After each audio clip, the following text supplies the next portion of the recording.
The outgoing poet laureate of Peterborough, Ziy von B.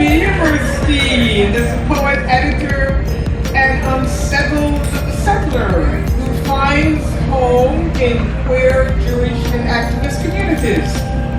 Co-founder of Takeout Poetry, Ziy curates teams of poets to serve up fresh, customized, typewritten poetry from bicycle-drawn cards. Ziy's most recent collection, Consent, Services, has been described as a necessary upheaval. And that's how we love our poets. And an aesthetic kind of justice. Ziy is grateful to be living in Mishi, Sahagin, Anishinaabe territory, where they are currently serving as Peterborough's poet laureate. So,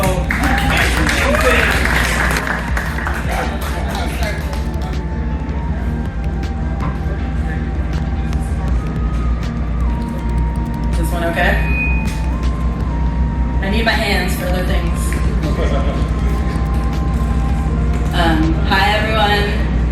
Good to see you all. Yeah, I'm Ziy, and I also want to start with, I forgot to make the same thank yous which I did, but I'll try to add to them a little.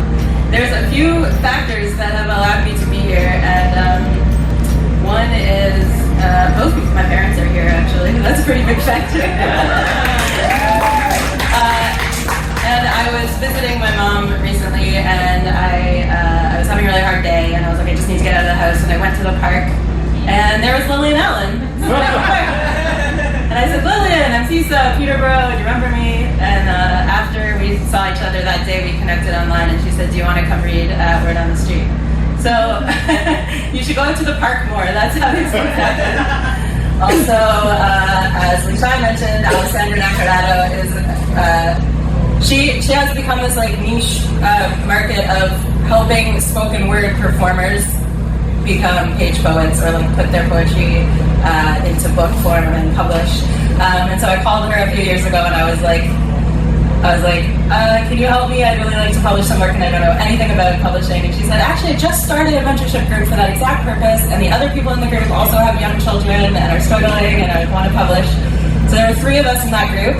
I was Lichai, myself, and Marie, and we are all poet laureates now. I don't know what happened.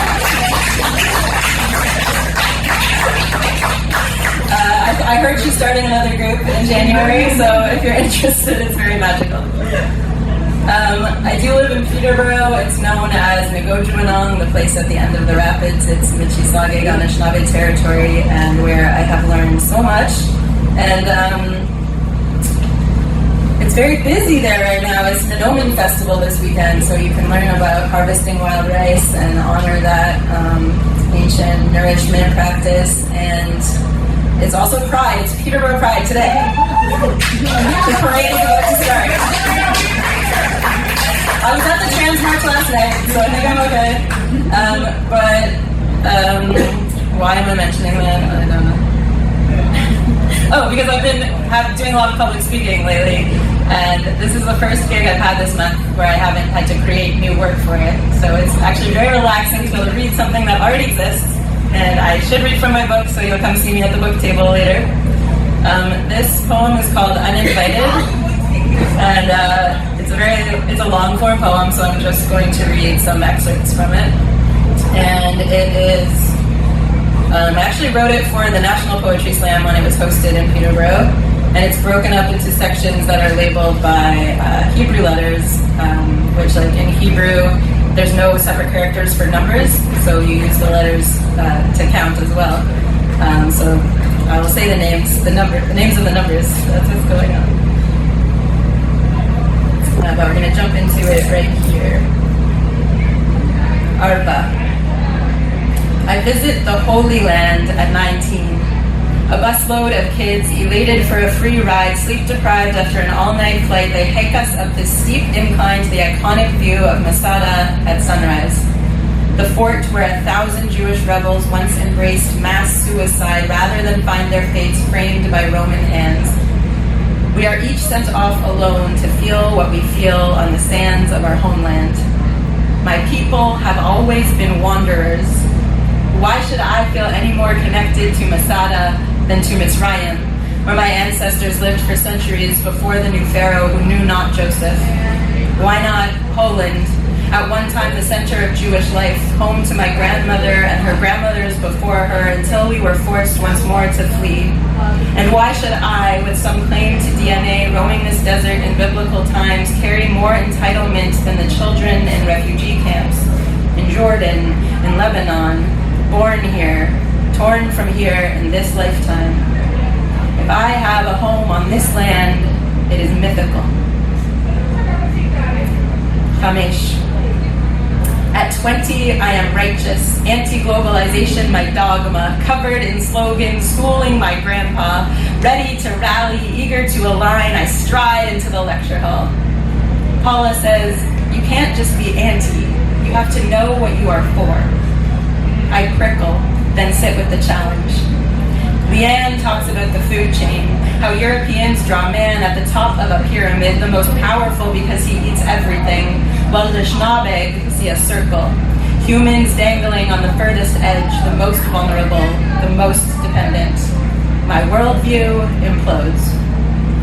Doug Baugh says taking the life of a single stalk of corn is of equal magnitude to taking the life of a deer. I freeze in disbelief, start eating meat again. Christine tells me it's uncomfortable for her to hear a white person speak Anishinaabe of my ancestors. I rewrite. And yet, here we are. The future they fight each other for, laughing in the kitchen. Teisha. My grandmother transitions out of this life. Nestled into her still warm arms, I feel the silk of her voice, trace the wrinkles on her hands. I used to draw the loose skin up into mountains, see how long those mountains would stand. That may be the closest I will ever come to knowing land.